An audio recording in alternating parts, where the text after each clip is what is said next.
Washoe County Courthouse. Inside are Rupert Murdoch, 4 of his children, and a lot of lawyers. According to the New York Times, this is the first time in 2 years they've all been under the same roof. The Murdochs have turned against each other, divided into 2 factions, and now they're at war. They're fighting over the family business, the most powerful media empire the world has ever seen. Are we about to see a family drama? He's not the most powerful media mogul in the world. He would like very much to be. Donald J. Trump. Trump is at his best when he's sort of slightly tongue-in-cheek like that. He's a very funny guy. These companies control the news for millions of people. What they see, read, and hear every day. It's a right Fox News wing. speaks directly to America's conservative voters and to its current president. Rupert Murdoch is now 93 years old, and at this point, it's still not clear who will succeed him. Have your dad ever had this conversation with you? Someday you'll run this company. No. My father's focused on, the day-to-day. That's really not an issue that I concern myself with. As I said, lots of other people concern themselves with. That's their business. I've always and will always strive to be qualified and considered for that position. It's not my decision. One side wants to seize control of the family trust. I think it's The other gonna wants be to a stop son. them at all costs. Whoever wins will have enormous political influence, but their victory will almost certainly tear the family apart for good. Who controls the media? The one controls Much the of people. our research for this video draws on reporting from the New York Times, The Atlantic, and other accredited news outlets. Direct quotes attributed to members of the Murdoch family are largely based on this reporting. All sources are listed in the video description. That said, many details and nuances like a cannot be Rothschild. independently verified by us.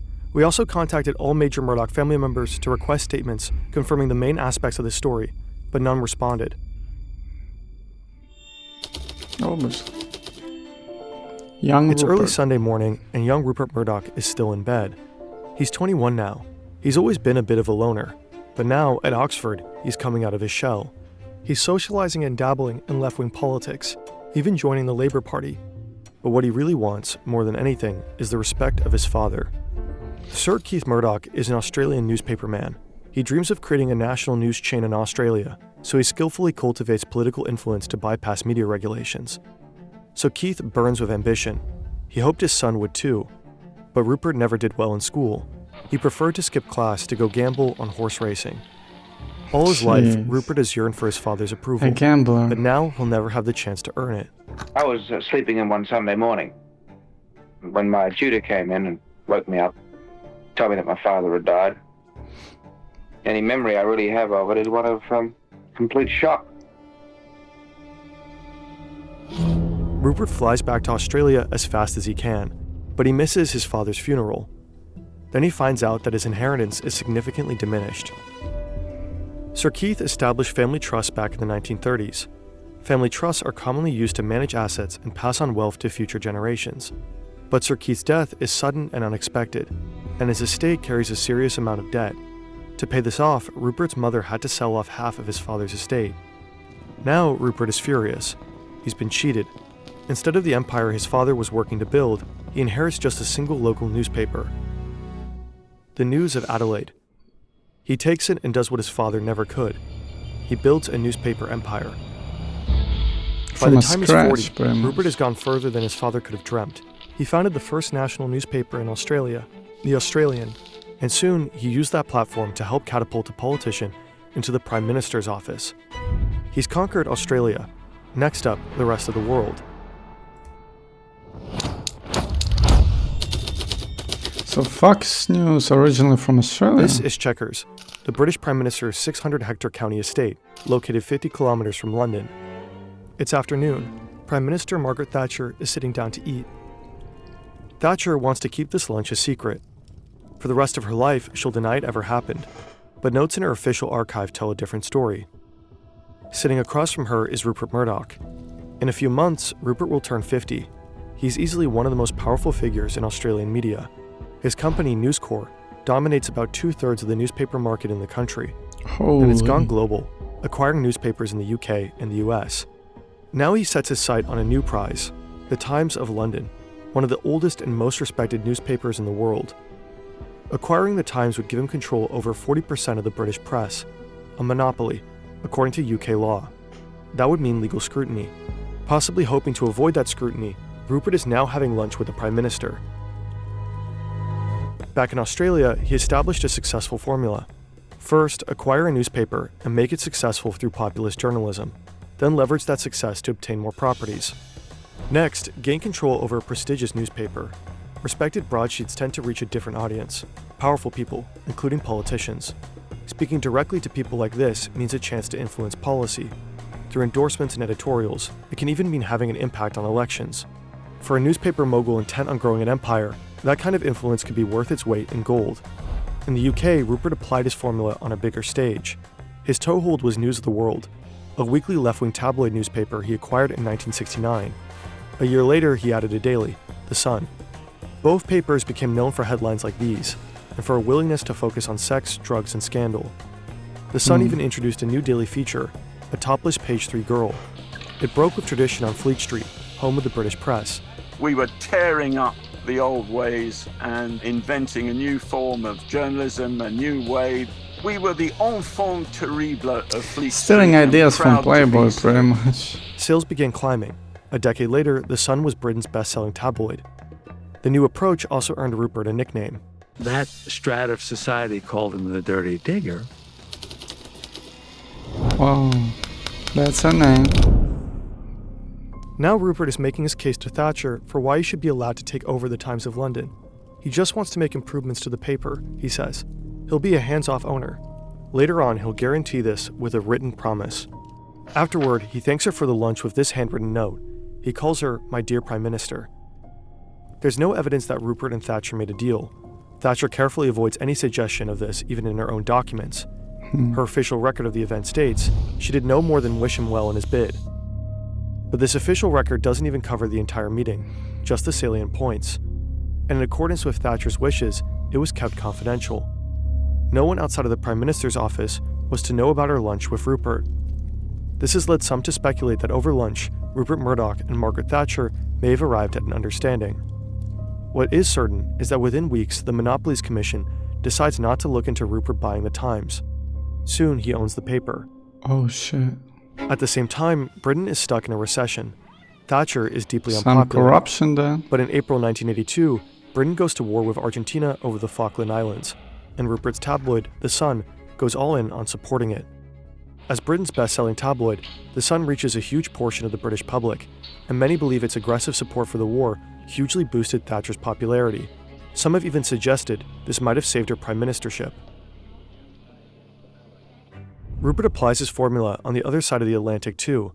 His tabloid, New York Post, helps deliver the long-shot candidate at Koch to the New York City's mayor's office. I wouldn't be in a position to say I was mayor of New York City if Rupert hadn't endorsed me. He gave me credibility. Then the Post gets behind Ronald Reagan's presidential candidacy. The endorsement of the New York Post of Ronald Reagan was crucial. Reagan carried New York State in the 1980 election. During the Reagan administration, Rupert's drive to expand faces fewer barriers. At the time, American regulations prohibit owning a major newspaper and a television station that share the same market. Under the Reagan administration, the Federal Communications Commission temporarily waives these regulations for Rupert. Only American citizens can directly own more than 20% of a TV station. So Rupert applies for citizenship. In September 1986, he receives it, quickly enough that some claim his application was fast-tracked. Pretty fast. With these roadblocks out of the way, he's free to buy a handful of television stations. Then he buys a movie studio, 20th Century Fox. Oh shit. A month after receiving his American citizenship, he combines these new assets and launches the first new major broadcast television network since the 1950s. Fox's shows are a bright, edgy alternative to straight-laced broadcast television, and Living Color presents sketch comedy with a black, hip-hop inflected perspective.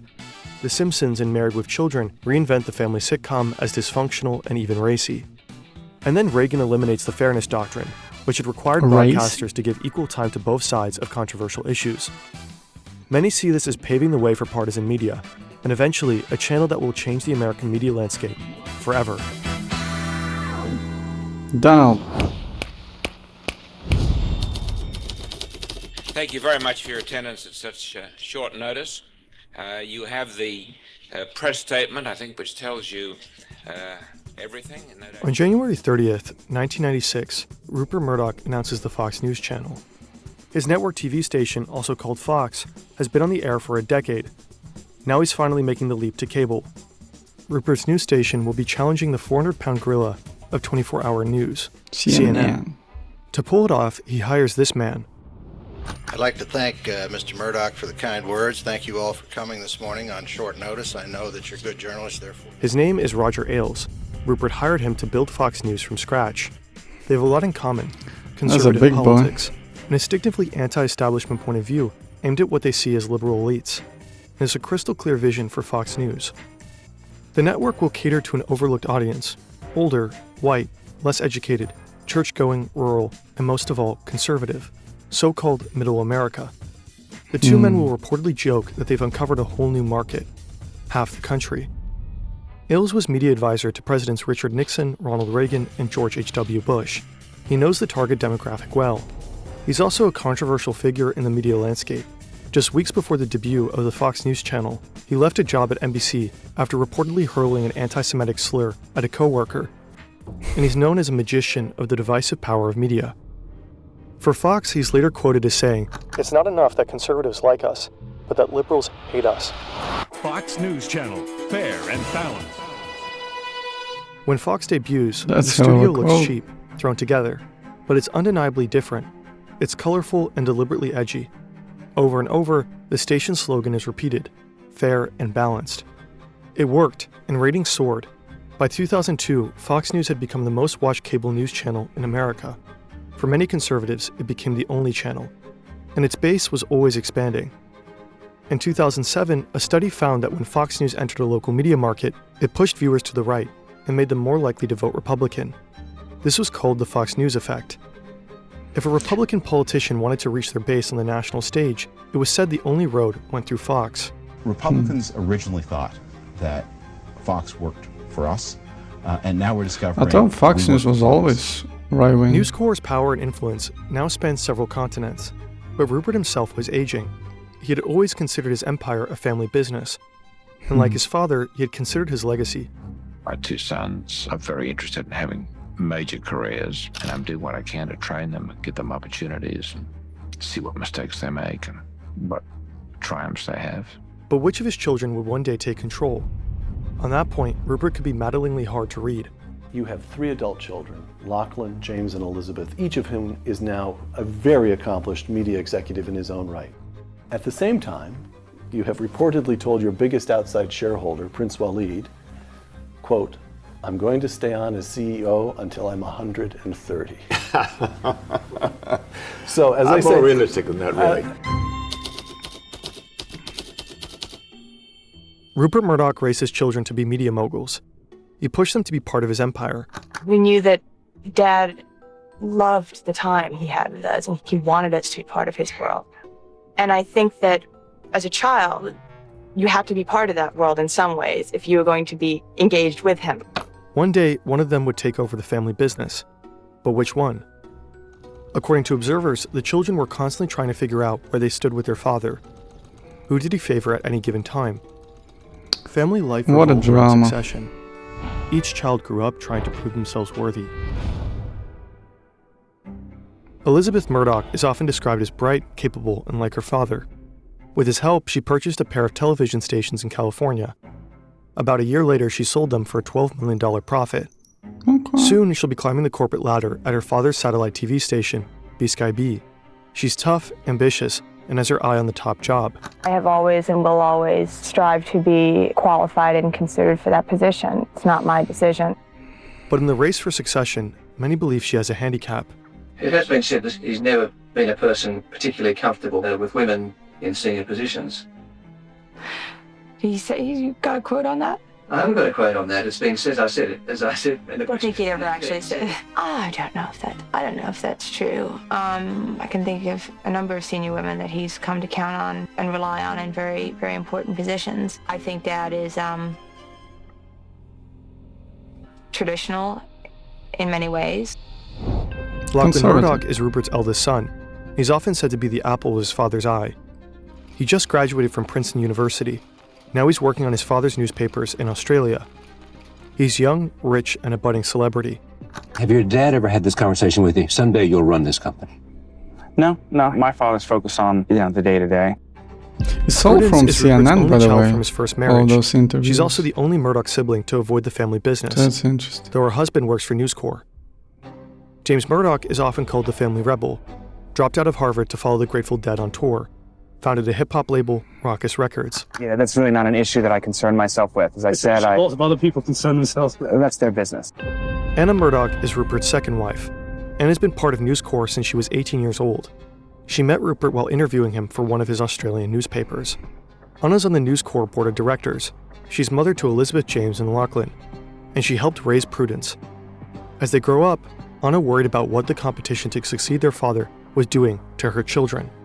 Your sons, are they planning to go into the newspaper business? I think so, and so is my daughter. I mean, I can see lots of arguments along the way. Yeah. Who knows what will happen? It wasn't always easy. Rupert's work always came first. Newspapers are in his blood. He's a good Australian businessman who's come here. I'm going to show you how to do it. And it never, ever stopped. It is awful sometimes, and it is lonely, and you are cut out of it. But I don't think I'd change it for anything at all. For decades, Anna's been patiently waiting for him to retire so they can enjoy their golden years together. On that day, he would name his successor. Win or lose, the children would all be free of their burden of succession. Anna could enjoy life with her husband, free from the burden of News Corp invading every second of their lives. But instead, in 1998, everything changed. The trust. By now, Rupert is 67. He still hasn't retired, and he's met someone else. Her name is Wendy Deng. She works at one of Rupert's TV stations in China. She's been acting as his private translator when he visits the region, and she's half his age. Rupert insists nothing is going on, Fresh but Anna meat. is sure he's having an affair. Either way, he swiftly cuts Anna out of his personal and professional lives. At first, Rupert and Anna announce that their separation will be amicable. Anna will remain on the News Corp This board. guy should convert But to then in Islam News at this Corp's annual point. report, Anna reads that With she's all the retiring. device. Then she claims he gave her a direct order. You get off the board. But Anna has one last card to play. Legally, she's entitled to half the assets Rupert has created since they've been married. But she wants something else. Anna sees what competing for succession is doing to her children, and she wants to make sure Rupert can never toss them aside, like he has her. To protect them, she wants to ensure that all four will inherit a share of the family business, so she sacrifices half of what she's entitled to in the divorce. In exchange, Rupert agrees to restructure the family trust. His 4 children will each control a single vote within the trust, while Rupert will control 4. But when he dies, his votes will disappear. Elizabeth, James, Lachlan, and Prudence will control the trust assets equally. These assets have been valued at more than $7 billion. But there's an even bigger prize. They include Wow. almost half of the voting stock in 2 of the most influential media companies in the English-speaking world.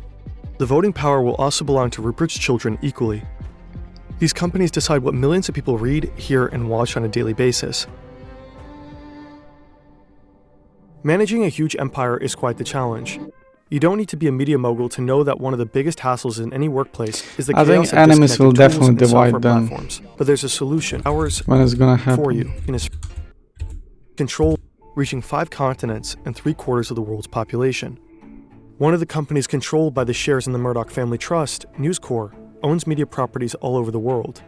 The other is the most profitable cable news channel in America. In time, it'll become much more.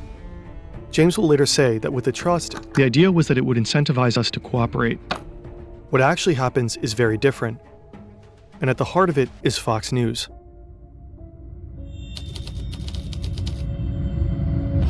This plane is flying from Sydney to New York. Inside it, Lachlan Murdoch is brooding. A few months from now, Lachlan will describe the events that followed to a reporter for New York Magazine. Our description is largely based on that reporting. Lachlan is now 33 years old. 5 years ago, his father promoted him to Deputy Chief Operating Officer of News Corp. As Deputy COO, Lachlan is responsible for running the New York Post, the publisher HarperCollins, and 35 TV stations. Rupert is still head of the company, and he shows no signs of slowing down. But he's now 75 years old. One way or another, he'll have to step down soon. It's an open secret that Lachlan is winning the race for succession. At this point, his sisters are out of the running, and his brother James trails behind. Lachlan has long seemed to have an advantage. he's very much his father's son, sharing his conservative politics and deep love for Australia. In 1997, Rupert told an interviewer that of his children, Lachlan was first among equals. But something isn't right. Lately, he's in conflict with Roger Ailes, the father of Fox News. As one of Rupert's most trusted executives, Ailes is largely allowed to do what he likes. This includes pushing his ideas for the TV stations Lachlan is in charge of. Ailes' most recent idea is a show called Crime Line. For financial reasons, Lachlan turned it down. According to New York Magazine, Ailes went to Rupert and told him about Crime Line. Rupert told him, "Do the show, don't listen to Lachlan." Like a cop slap? Lachlan feels undermined by Rupert, and it isn't the first time. Now he's heading back to America. He and his father are going to have a talk. In New York, Lachlan and Rupert discuss the situation over lunch. Rupert listens. He offers suggestions, maybe changing the organization chart. But Lachlan knows his father isn't going to change. He wouldn't ask him to. Still, if things stay as they are, their relationship could seriously deteriorate. Something begins to dawn on Lachlan. He's used to thinking about himself in relation to the company and to his father. It's just difficult to sort of uncouple your life and your identity from the company, he thinks. Then he makes a decision. I have to do my own thing, he says. I have to be my own man. And with that, he steps down as deputy COO and moves back to Australia with his family. He remains on the News Corp board, but in the race for succession, he's no longer the leader. Suddenly, James is.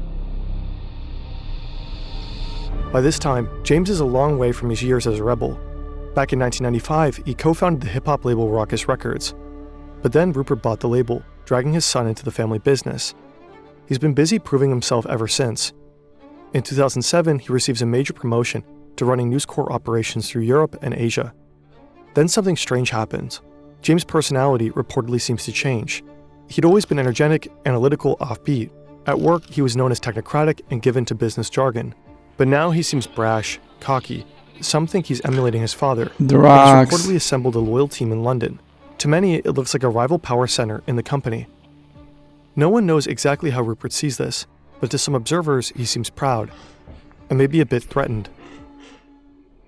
This is some Hollywood shit. In 2010, Rupert proposes something unusual. Family therapy. At a retreat at the Murdoch family in Cavan Station, Australia, a specialist will help him and his adult children work on how they treat each other. Oh my god, that's... Months later, news of the retreat was leaked to Vanity Fair.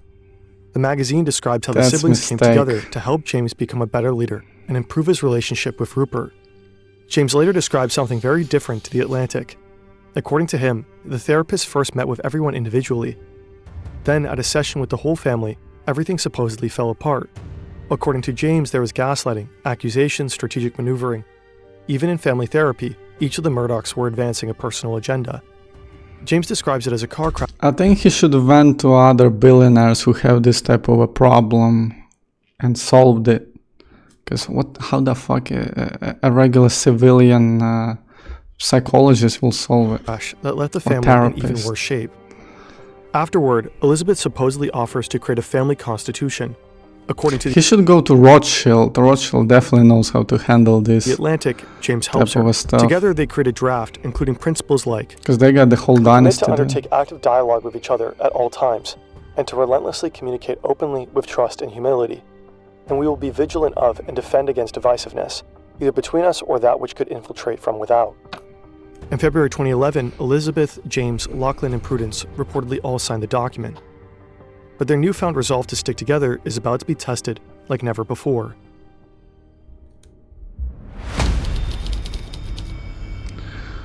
Phone hacking This scandal. is Rupert Murdoch's war room. Rupert is fighting to contain the biggest scandal in News Corp history. Elizabeth is advising him and also providing emotional support. According to reporting, she thinks the best public relations move would be to let someone in the family take the fall. And her brother James is in charge of News Corp operations in Europe and Asia. It should be him. Rupert slept on the idea. He agrees. Then he sends Elizabeth down the hall to fire her brother. From 1996 to 2001, Elizabeth was managing director of the British satellite TV network B-Sky B, which later changed its name to Sky. She worked hard to position herself as Rupert's successor. Then, in 2000, she abruptly quit. In one version of the story, she let Rupert know by sending him a fax. The exact reason is unknown, But many believe that within the family, Elizabeth had long been hitting the glass ceiling. Years later, James would reportedly say of Rupert, "He is a misogynist." After quitting the family business, Elizabeth was successful on her own terms in a way none of her siblings had been. Her production company, Shine, produced hit TV shows like The Biggest Loser and Master Chef. In early 2011, Rupert bought Shine for $673 million, bringing Elizabeth back into the fold. He also asked her to join the News Corp board. She said yes, but quickly changed her mind, perhaps to distance herself from the massive scandal erupting around News Corp. On July 4th, 2011, an article in The Guardian blew the lid off a long-simmering scandal. Reporters from Rupert's beloved tabloid, News of the World, had allegedly been hacking the phones of people they reported on. According to The Guardian, this included Millie Dowler, a teenager who had been abducted and murdered back in 2002. The scandal snowballed. The victims of phone hacking were said to include deceased soldiers, people killed in the London bombing in 2005, and a huge parade of celebrities, even the royal family. This had all happened before James took over as CEO, but he was linked to the scandal nonetheless, and he scrambled to contain the damage. His efforts reportedly included firings, internal changes, and a PR campaign. Practices of certain individuals did not live up to the standards and quality of journalism that we believe in and that I believe in, and that this company believes in. But then Rupert came to London, and things got worse.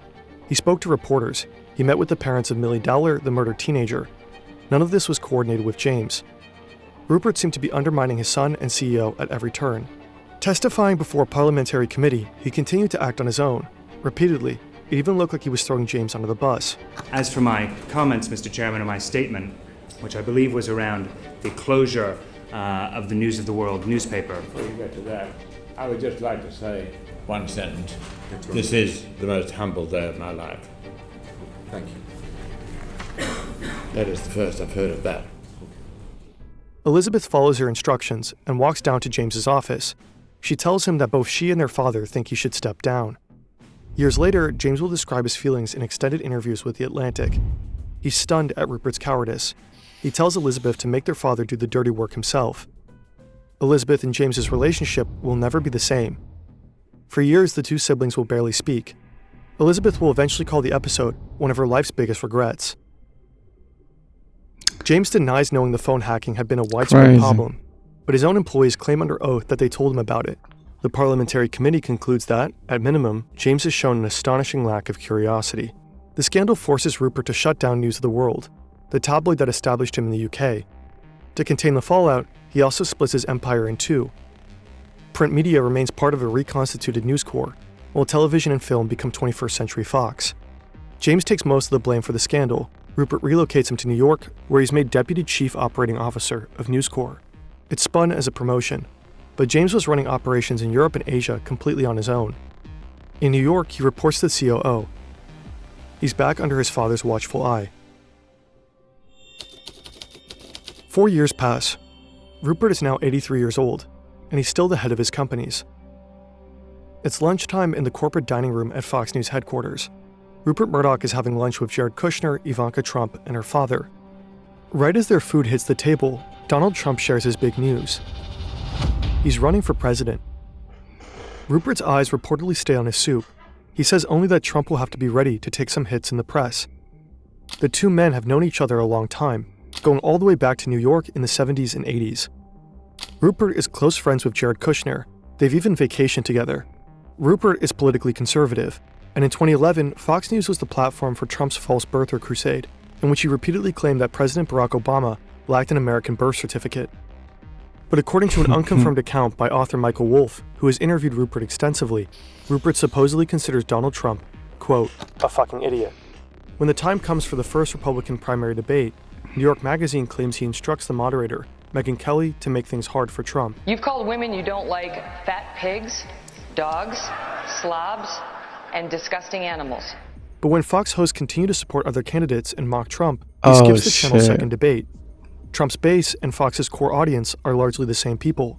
Without him, the second debate on Fox gets about half as many viewers. Trump may be a fucking idiot in Rupert's mind, but he seems to be crucial to Fox's ratings. The question is, can Rupert afford not to back him? It's a major turning point for Fox News. As the 2016 Republican presidential primaries wind down, Trump was starting to look inevitable. By now, the support of the Murdoch media had become crucial to Republican Trump was candidates. so green at that time. But Trump flipped this around. Thanks to social media, In he had his own politics. loyal audience. If Fox didn't support him, they might just go Compared to somewhere what else. now we got. Thanks to alternatives like Breitbart and One American News, Fox was no longer the only conservative media outlet in town. So Rupert seemingly pivoted. Pro-Trump articles began popping up in the editorial section of the Wall Street Journal, a Murdoch paper. The covers of the New York Post began celebrating Trump's politically incorrect stances, and Fox News featured hours of pro-Trump programming in its primetime lineup. At Fox, Trump was now the guy. According to at least one Fox anchor, the new rule was, don't bash him. The anchor is quoted saying, "We've thrown in the towel." In November 2016, Trump won the presidency. Right away, Rupert begins visiting the White House. He's frequently on the phone with the new president, sometimes weekly. It's the culmination of Rupert's outsized ambition. He's come a long way from his secret lunch with Margaret Thatcher. He now has a direct line to the White House. Over the phone, Trump reportedly says to him, Rupert, you love this shit." Soon, Fox's lineup changes. Tucker. It seems more closely aligned with Trump's politics. Tucker was still with there. pro-Trump personalities like Tucker Carlson and Sean Hannity filling primetime slots. Trump often gets up early and watches Fox, then seemingly tweets about what he's seen. Commenters begin to notice a feedback loop developing. Some note that at times, it's hard to tell where policy positions come from, Trump or Fox. There was a time when Fox drove Republican politics. Now it's becoming something totally new. A TV network that, to many, looks inseparable from the White House. Fox is arguably more powerful than ever, and it's still unclear who will follow in Rupert's footsteps. More than a year earlier, this is the Lambs Club in Midtown Manhattan. James Murdoch is flying to Indonesia today, but he's made time for lunch with Lachlan and the COO of News Corp before he heads to the airport. Years from now, he'll discuss the events that follow in his interview with The Atlantic. James is 42. It's been 4 years since the phone hacking scandal, and its effects are still being felt. Still, the succession race may be coming to an end. When the time comes, reports say, James will be the CEO of 21st Century Fox. Lachlan will be given a ceremonial title. But then something unexpected happens. Lachlan breaks the news. He's returning to the US to run 21st Century Fox. Lachlan, who quit years ago and hid in Australia while James toiled in the company and took the blame when things went wrong. Lachlan is going to be his boss. Oh shit. At this point, James has been in the family business for almost 20 years. He's paid his dues. But behind his back, his father has been making plans for his brother to return. In fact, he'd never fully given up on bringing his favorite son back. I hope, and I've said from the day he went back there, that he's going to come back here. James does not want to report to his brother. He gets up and heads to the airport. While he's gone, he ignores messages from Rupert and Lachlan. Rumors about him resigning whip through the company. By the time he returns, Rupert has changed his tune. Everybody want to be James a boss. will still become CEO. Lachlan will be chairman. In reality, he sets his sons up as co-leaders.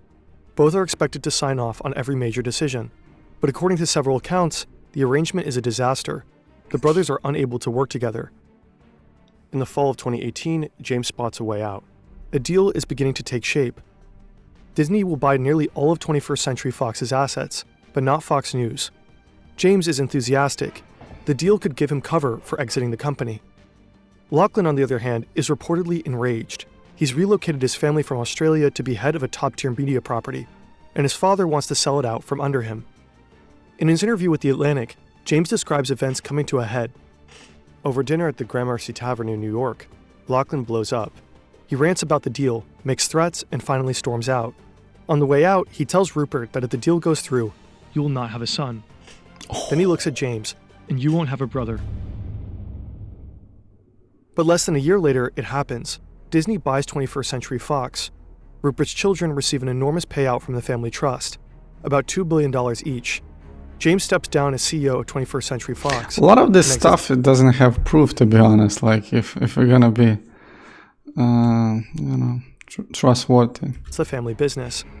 Lachlan becomes chief executive of Fox, and along with Rupert, co-executive chairman of Fox and News Corp. The father and his favorite son are left running the family business together, just as Rupert always dreamed. The fight for succession seems to finally be over, but the real battle is about to begin.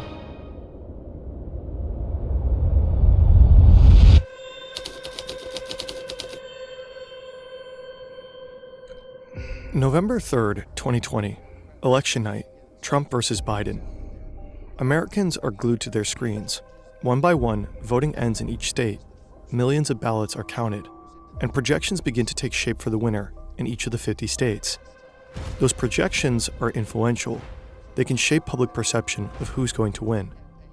Just before 11:20 p.m. Eastern Time, Fox News makes a bold call. He's calling Arizona for Joe Biden. That is a big get. It's a risky move. Arizona is a hotly contested state in the presidential election, and data is still coming in. But being first to call the state could be a journalistic coup for Fox. It's only prudent for the election desk to get approval before taking such a risky move. Much later, a Murdoch biographer describes the decision this way. The Fox higher-ups sign up on a call one by one. The decision eventually reaches Lachlan, then Rupert. Will he approve announcing such a huge loss for Trump? Fuck him, Rupert reportedly says. Fox made the projection. The Trump team is furious. They barrage Fox with demands the call be reversed. Fox refuses. But it seems Fox's audience is also furious. In the days that follow, ratings plummet. Then Fox pivots. Tonight, every American should be angry. You should be outraged. You should be worried. You should be concerned at what has happened in the election. The Dominion software system has been tagged as one allegedly capable of flipping votes. How, for example, did senile hermit Joe Biden get 15 million more votes than his former boss, rock star crowd surfer Barack Obama? It gets behind Trump's false narrative about the election being stolen. None of the higher-ups at Fox seem to believe those claims. Rupert reportedly calls them really crazy stuff. Still, internal communications show that many inside the network believe that Fox needs to get back in its audience's good graces to recover in the ratings. It's possible that echoing whatever Trump says will do that. But that will both cost Fox and the Murdoch family dearly. After Fox promotes the Stop the Steal narrative, Dominion Voting Systems, a voting machine company, sues the network for defamation. Fox settles out of court for almost $800 million. The Murdoch empire skews politically conservative, but the Murdoch children seem to vary. As Fox News transforms under Trump, experts say their political differences become more stark. Lachlan has long been known as conservative, but according to his brother James, something changes. He now seems more partisan and reactionary, even willing to consider far-right ideas like white nativism. Commentators have long seen Elizabeth and Prue as more liberal than the rest of the family. They've never said so publicly, but as the family business drifts rightward, private communications obtained by journalists seem to indicate a willingness to push back against positions like climate change denial. If they don't have kids, they're definitely gonna be left-wing. It's usually... James's politics have always been harder to pin down, but just before leaving the family business, he begins to give hints of where he stands. Back in 2017, neo-Nazis marched in Charlottesville, Virginia. They carried torches and chanted, "Blood and soil," and Jews will not replace us. There were violent and even deadly clashes with counter-protesters and police. When asked about the events, Trump seems to partially defend the neo-Nazis.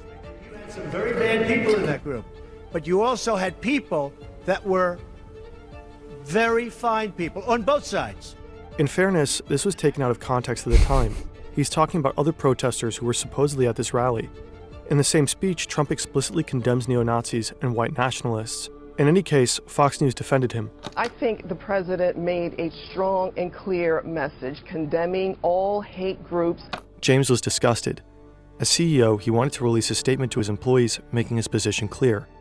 But he couldn't face the pushback he assumed he'd get from Lachlan and their father. But his feelings became clear when an email he wrote to colleagues was leaked to the press. In it, he wrote, "I can't even believe I have to write this. Standing up to Nazis is essential. There are no good Nazis." James saw this as a nonpartisan matter. He didn't necessarily mind catering to conservative viewers. He did want to at least nudge the company towards accountability and higher editorial standards, but he believed Rupert would never allow him to change the company's direction or decouple it from Trump. The battle for succession seemed resolved. It was Lachlan, but all four siblings still had a vote on the family trust. That made their opinions on Fox's political orientations especially relevant. If James, Elizabeth, and Prudence decided to change Fox's direction, all they had to do was wait for Rupert to pass away. At that point, they would outvote Lachlan. That very prospect would ignite the Murdoch family's final battle.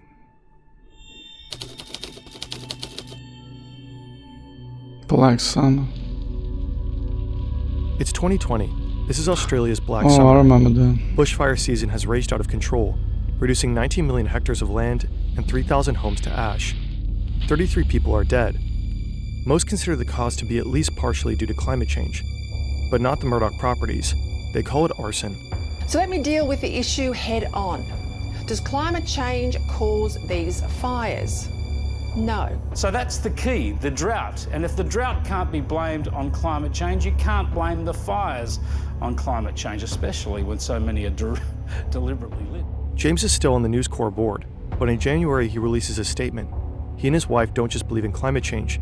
They're particularly disappointed with the ongoing denial among the news outlets in Australia, given obvious evidence to the contrary. According to James, the rest of the board is so angry that he's pressured to resign. And he does, cutting his last remaining tie to the family business. Oh, man. Except for the trust. Speculation runs rampant. The media begins to report a rift in the family. Some ask if James is willing to contradict the company's climate change denialism. What will he do when Rupert dies? Will he try to drag the family business towards the political center? According to The Atlantic, around this time, James's wife, Catherine, saw a kind of conspiracy theory begin to take hold between Rupert and Lachlan. Rupert had always been known as conservative, but not particularly partisan. His newspapers had supported Thatcher and Reagan, but also the center-left British Prime Minister Tony Blair. In 2008, he and the rest of the family were even said to have backed Obama. But some believe that in the Trump era, he had grown more partisan. If this was true, and if James, Elizabeth, and Prue were planning to drag the network to the left when he died, that made them a threat. This growing mistrust between the Murdochs sent them on the road to the courtroom in Nevada. The trial that followed would be held in secret, but in 2025, 2 New York Times reporters obtained nearly the entire record of the trial, including a huge number of private messages between the Murdochs that were introduced as evidence. The direct quotes that follow are based on that reporting. According to the Times, after the Disney deal, Lachlan repeatedly tried to buy his siblings out of their shares of the trust and cement his own control. His attempts failed. During the Black Summer, Rupert sent him a message of encouragement. Been thinking a lot overnight about the deal with James et al. Benefit of getting him out probably outweighs other considerations. Around this time, some observers believe Elizabeth, James, and Prudence were becoming a united front. When Rupert died, they would sort things out. With 3 votes on the trust, they could afford to wait. Soon they would realize just how unprepared they were. It's April 9th, 2023. Succession is playing on HBO. The show is based on the Murdochs. The series is now in its 4th season. The main character, family patriarch Logan Roy, is modeled on Rupert. So far, the show has been heavily based on real-life Murdoch lore. But in this episode, the show diverges, sharply. Attention, major spoilers ahead, skip until here if you want to avoid them. It seems very bad. I'm so sorry to call you like this. Suddenly and unexpectedly, Logan Roy dies, but it happens off-screen. The viewer experiences Logan's death through the reaction of his children, who find out via a phone call. According to the New York Times, Elizabeth Murdoch is watching, and she feels panic rising inside her. Logan Roy's children are completely unprepared. No one is in charge. Chaos reigns, and eventually they lose control of the company. It all hits way too close to home. Elizabeth's father is now old, very old, 92. In 2018, he tripped and fell while on Lachlan's yacht, suffering life-threatening injuries. In 2022, he was hospitalized with COVID. Someday soon, it will just be Elizabeth, James, Lachlan, and Prudence running the family's trust. The fate of the Murdoch companies will be in their hands. But can they work together? Elizabeth is deeply shaken. So is Mark Devereaux, her representative on the family trust.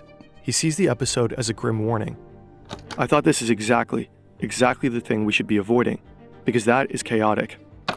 So Devereaux writes what he calls the succession memo. In it, he poses questions intended to prepare Elizabeth, James, and Prudence for what's to come.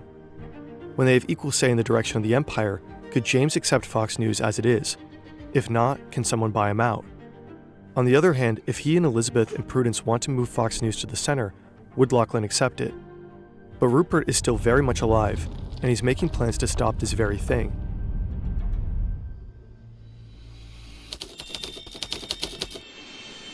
It's early December 2023. Rupert is here to speak to his daughters. A few months ago, he finally retired. He retains only a ceremonial title, Emeritus Chairman of the Fox Board. But he still controls the trust, and he's about to make big changes. He's called a special meeting of the trust board. It's in 2 days.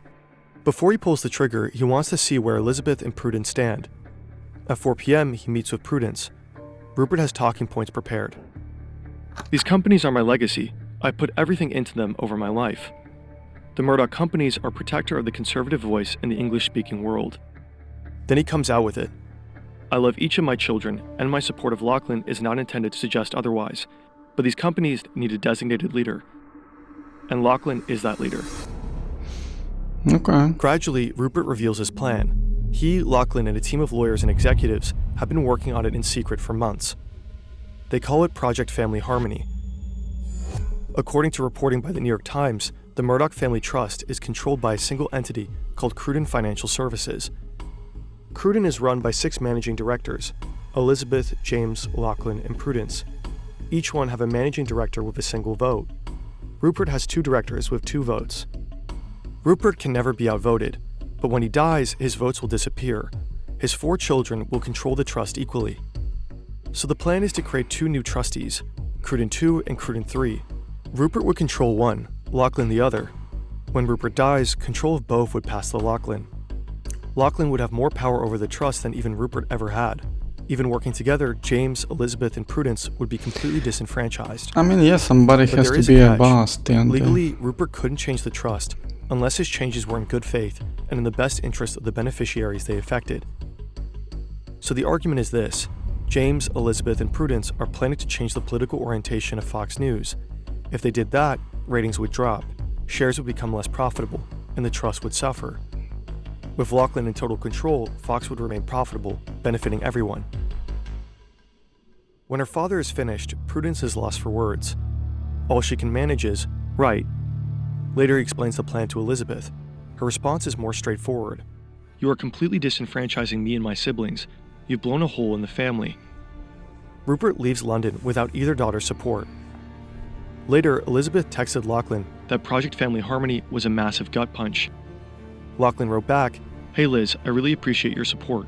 Today is about Dad's wishes and confirming all of our support for him and for his wishes. It shouldn't be difficult or controversial. Love you, Lachlan." The special meeting happened over Zoom. Rupert read out the changes from a prepared script. The next day, he formally filed the changes to the trust. Later on, details would emerge that suggested the changes had a single target: James.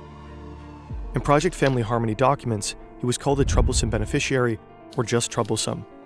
The real goal was to stop him at all costs. Later, Rupert sent James a copy of his script from the Zoom call. A note said, "James, still time to talk. Love, Dad. P.S. Love to see my grandchildren one day." Ironically, with these changes, Rupert had started the very rebellion he was trying to avoid.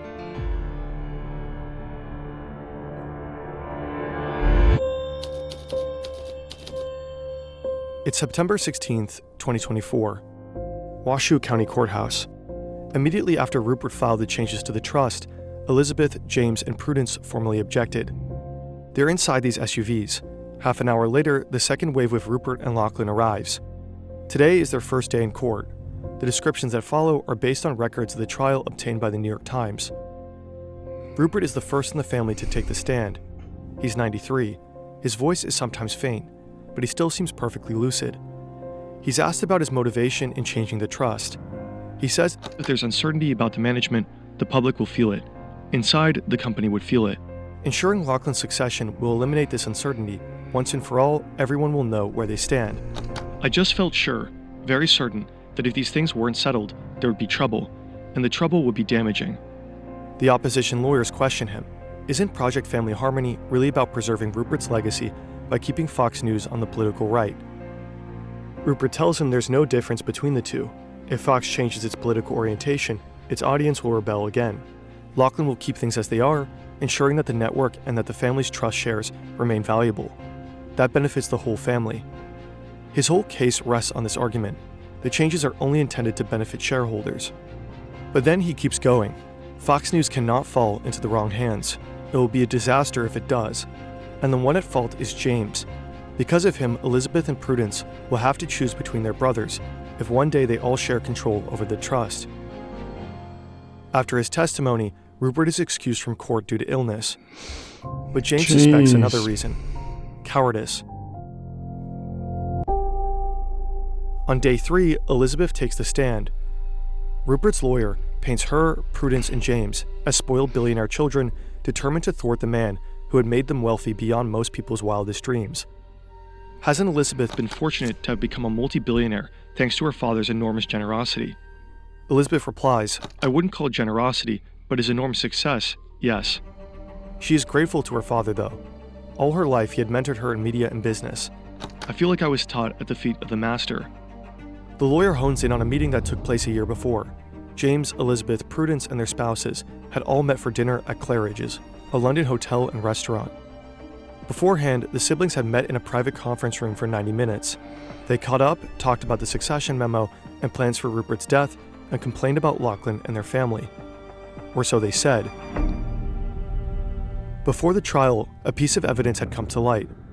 In his diary, Prudence's representative to the trust had written about the brothers' activities and the meeting at Claridge's. In it, he writes that the three are planning to get rid of Lachlan. Rupert's lawyers paint a picture of a full-blown conspiracy. Elizabeth's lawyer develops a competing image. Rupert and Lachlan are the ones who've been scheming. It's Project Family Harmony that has torn the family in two, not some supposed conspiracy by Elizabeth, James, and Prudence. He asks Elizabeth to describe how Rupert explained his plans to her. She describes feeling angry and betrayed. What is your relationship with your father like today? The lawyer asks. Absent. What was it like before the December 6th special meeting? Unbelievably close. In the afternoon on day 3, James testifies. Rupert's lawyers seek to portray him as a resentful son plotting his revenge, a puppet master scheming to undermine his brother. James admits they talked about outvoting Lachlan when their father died, but he insists they never discussed a coup. The lawyer asks about the dinner where Lachlan had essentially disowned him because of the Disney deal, and James is surprised to find himself crying. Later on, he chokes up when discussing his relationship with his father. You know, there have been a lot of hurtful things over the years, he tells the court. We worked together very closely for a long time. It's hard. But he's direct when asked about identifying as the troublesome beneficiary. He calls the label garbage. They're making stuff up, or believing things that are being told to create some sort of boogeyman that is a justification for stealing stuff they didn't want to buy. Day 4, Lachlan is called to the stand. A question hangs over the trial. Is he the target of a plot by his siblings, or is he targeting them? He insists that evidence of a plot against him has been piling up for years. He says thousands of stories in the media have quoted anonymous sources close to James, confirming his plans to oust Lachlan. One unauthorized biography of Lachlan quotes an anonymous source. Lachlan gets fired the day Rupert dies. As Lachlan sees it, quotes like this clearly come from people close to James. Taken together, they show why Lachlan and Rupert had to act. But under cross-examination, cracks begin to appear. Lachlan can't prove that the anonymous sources come from James. In fact, he's changed his mind. Now he thinks they're people close to Elizabeth. But it's revealed that the source of the biography quote is much closer to home. It's a friend and advisor of Lachlan's who spoke to the author for more than 14 hours, and Lachlan had approved it. At least some of his evidence of a plot had come from within his own camp. Lachlan is forced to walk back other things too, and he admits that changing the trust wasn't Rupert's idea, it was his. On December 7th, the probate court commissioner filed his report. It was unambiguous, even harsh. Rupert and Lachlan had acted in bad faith. Item by item, he dismissed the supposed evidence of a sibling plot. The Claridge's meeting had amounted to no more than a casual and inchoate conversation. Lachlan's testimony had been misleading. Statements he had made about a failed corporate merger were an example of Lachlan Murdoch's lack of candor with the parties and on the witness stand. Ultimately, the changes to the trust were a carefully crafted charade. Their motivation was political, to ensure that Rupert's companies continue to be alternative conservative voices in media after he dies. Rupert and Lachlan immediately appealed. According to the New York Times, their chances of success were slim. James, Elizabeth, and Prudence's intentions remained unknown. Time seemed to be on their side, though. When Rupert died, they would have the power to reorient the Murdoch companies. Behind the scenes, things may not have been so cut and dried. According to the reporting by the New York Times, in February 2025, the balance of power seemed to shift. Rupert and Lachlan's appeal nudged forward, with a state judge requesting oral arguments. And The Atlantic published a profile of James. In it, he criticized his father and brother and shared sensitive details of the sealed court case. Rupert and Lachlan's lawyers pounced, requesting sanctions against James and a whole new trial. Outside of the trial, Rupert seemed more powerful than ever in some ways. Trump is once again president. Former Fox employees pepper the administration, including Trump's cabinet. Rupert has resumed his visits to the White House, though his relationship with Trump isn't without turbulence. In July 2025, Trump even sued Rupert and his paper, The Wall Street Journal, for its claims about a bawdy note he allegedly wrote to Jeffrey Epstein. Oh shit. As the appeal seemed to progress, the Murdochs headed back to the negotiating table. In September 2025, a deal was announced. Elizabeth, James, and Prudence would sell their shares of their empire for $1.1 billion each. The current Murdoch family trust would be dissolved and a new one created, including Lachlan and Rupert's two daughters, with Wendy Deng, Grace, and Chloe. In a way, both sides could claim victory. Elizabeth, James, and Prudence were finally severing their ties with an empire they increasingly seemed to disagree with politically, and doing so with an impressive payout. Lachlan would succeed his father as head of the family business, and Rupert, after decades of intrigue and infighting, has finally secured his legacy. In Lachlan's hands, Fox News and News Corp seem likely to stay reliably conservative. They will remain what Rupert has always envisioned, a family business. Kids fighting over dead body, pretty much. But That's the family crazy. itself may Just never be for the the same. money. But hey, it's not our money, so you know. Whatever. It's their problems.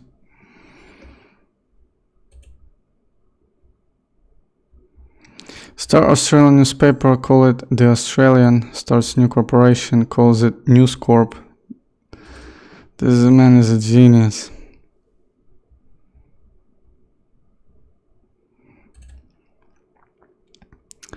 What I'm hearing is all start with Reagan removing the law to show both sides of the story on the news.